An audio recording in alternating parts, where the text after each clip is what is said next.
Welcome back, everyone. In this lecture, we're going to discuss for loops. Now, many objects in Python are iterable, meaning that we can iterate over every element in the object, such as every element in a list or every character in a string. And we can use for loops to execute a block of code for every iteration. So I want to focus a little bit on this term iterable because you hear it a lot, especially in Python documentation, and it's kind of a strange term if you've never heard it before. So all this term means is that you can iterate over the object, and that means you can perform an action for every thing in that object. So for example, for every character in a string, you can iterate through that string and then do something for every character. Often maybe you want to print out every single letter in that string or every single character in that string. So that means the string is an iterable object. You can work through it. You can also iterate over every item in a list. That means the list is iterable. And then you can iterate over every key in a dictionary. So the dictionary itself can also be iterated over. So kind of a little funny term there, but just think of it as a way of going through something. So let's go over the example of the syntax of a for loop. So this is the syntax of a for loop right here. Notice that we have a list defined, and then we have a couple of keywords, and then we're performing some actions. So let's focus on each aspect of this syntax. We start off with this statement, and this is just an assignment. We're saying my iterable, we're choosing that as a variable name. This could be my list, my items, my dogs, whatever you want, is equal to, and in this case, we're choosing a list. We're going to see other examples of other iterables in just a second. So we make some sort of assignment. We have a variable name there, and then we're going to say for, so that keyword for, item name. So this is a variable name that you can choose that's going to be a bit of a placeholder for every single item in your iterable object. So in this case, the item name actually represents the numbers in that list. Then we say in, so another keyword there, and then the variable name that you chose, in this case, my iterable. So we're saying for every item or item name in this list of 1, 2, 3, then we have a colon, and then we have some white space, and then we perform or execute some block of code. In this case, we're saying print item name. But you didn't have to actually use the item name. You could have just printed hello 3 times. So we're going to show more examples of that. But that's the basic syntax for a for loop. So let's actually explore these concepts in a Jupyter notebook and try to build a deeper understanding. So we're going to perform for loops for a bunch of different objects in Python. And I think by the end of this lecture, you're going to have a fair understanding of the basic idea of for loop and how to work with them.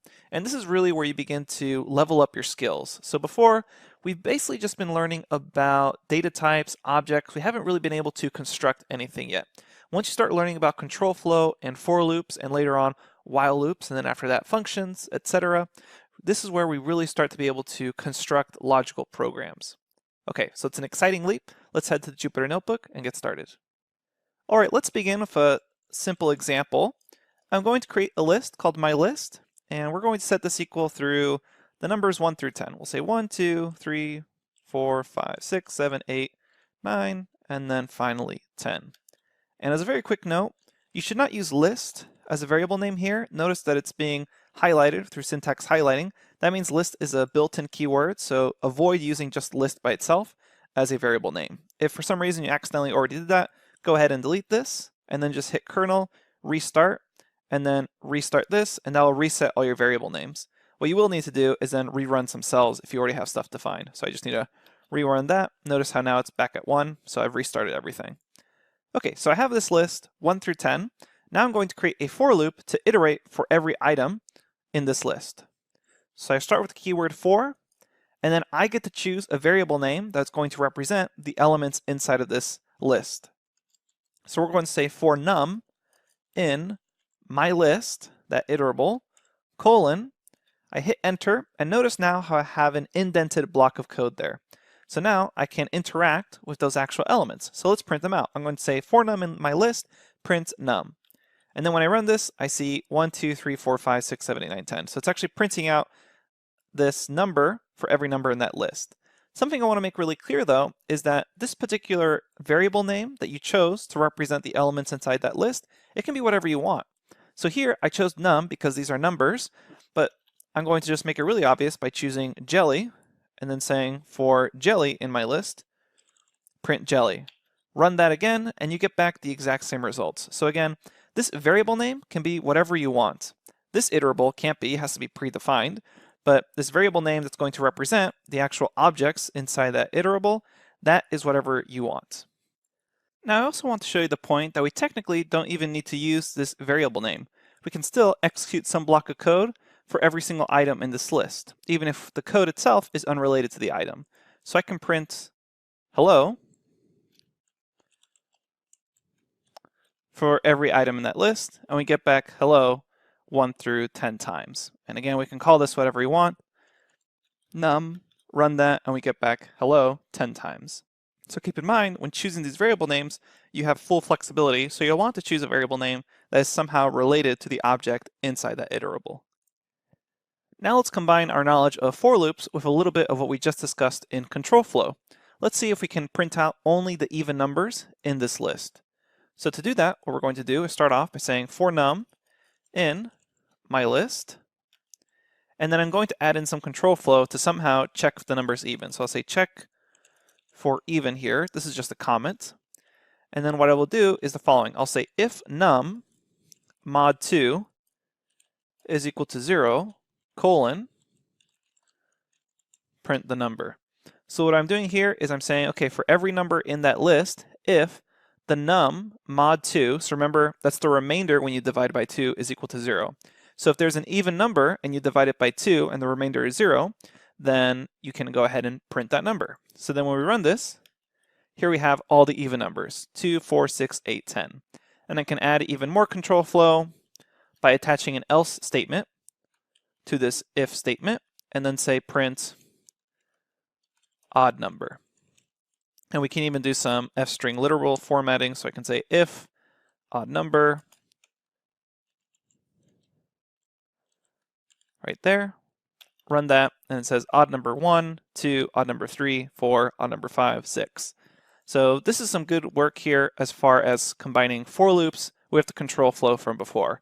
Key things to note here is the indentation. So luckily Python is very clean because of the use case of indentation.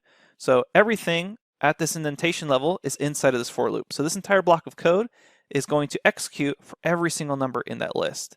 And then we can see that this print num is only going to execute when this if statement is true. And this else indentation is lined up with this if. So we say if, this case, print num, else, and then we print out the odd number.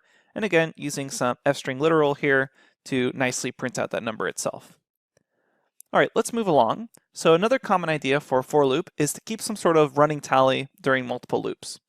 And later on, we're going to show you the enumerate function, which kind of does this for you automatically. But for right now, what I'm going to do is say list sum is equal to 0. So let's try to get the sum of every number in that list. So I will say for num in my list, I will say the list sum is equal to the current list sum plus the number. And then I'm going to, outside of this for loop, print out the list sum. So when I run this, I get back 55. So this is a good example of indentation and a use case. So right now I have this list sum. So I'm saying my initial sum is 0. Then for every single number in that list, I take my old value for my sum and I add on the current number, and then I reassign that value to list sum. So I do that over and over again for every number in that list. And then at the end of this for loop, once it's done completing, so notice the indentation level here, I print out list sum. Let's see what would happen if I were to press tab here and have this print statement inside of this for loop. Now when I run this, I get back kind of the running tally of this sum. So it starts off at 0, and then once it has this first run inside of the for loop, it gets printed out. So then it has 0 plus 1. Well, that's equal to 1, so it prints out 1. Then we have 1 plus 2. Well, that's 3. Then it prints out 3. 3 plus 3 is 6. 6 plus 4 is 10. 10 plus 5 is 15, and so on. So now we get the running tally. And it's only until the very end that we see 55. If we only want to see the last result, then I just have this print outside of that for loop. So that's why indentation and white space is so important. So we just saw how to use for loops with lists, but what about strings? Remember, strings are a sequence, so that means we can iterate through them, and we'll be accessing each character in that string. So we'll say for letter in, and let's create a string. We'll say my string is equal to hello world. Then for letter in my string colon, print out that letter. And I run this here, I can see HELLO space WORLD. So that's the way we can actually iterate through a string itself. And technically, you don't need to actually assign a variable name to the string. What you could do is just straight up put the string here. So we could say for letter in hello world, print letter. And we get back the exact same result. And I really want to drive this point home. You can call this whatever you want. So this letter variable name, you can say GHGH, and as long as it's the same thing inside of this, and you run this, you'll get back the same result. And the other thing I want to stress is that you technically don't even need to use this variable. So a lot of times what people do as they get more advanced in Python, for some reason they want to iterate something a certain amount of times. So imagine I wanted to print cool for as many times as there are characters here. So I see cool, cool, cool, cool, cool. What they do is instead of assigning this variable name, they just use an underscore. And that's really common syntax for when you don't intend to actually use that variable name as you iterate through. So they just use a simple underscore there. That way it's a little more readable. Okay, so that's iterating through a for loop. You can also use the same iteration for a tuple. So I can say tup is equal to 1, 2, 3. Then for item and tup, print out the item. Run that, and I get back 1, 2, 3. Now, I want to mention tuple unpacking. So tuples have a little bit of a special quality when it comes to for loops. So if you're iterating through a sequence that contains itself tuples, the item can be used with tuple unpacking. So let me show you what I mean by this. I'm going to create a new list called my list, and I'm going to set this equal to a list of tuples.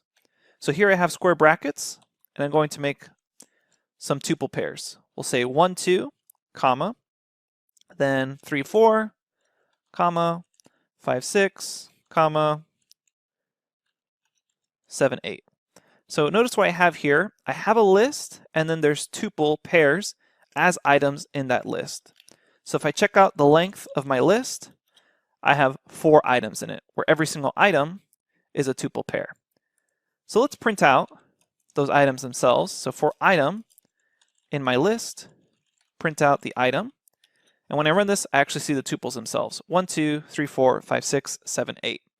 This sort of data structure is extremely common in Python. And later on, we're going to see that a lot of built-in Python functions actually take advantage of this built-in structure and return back tuples inside of a list. And the reason for that is something called tuple unpacking.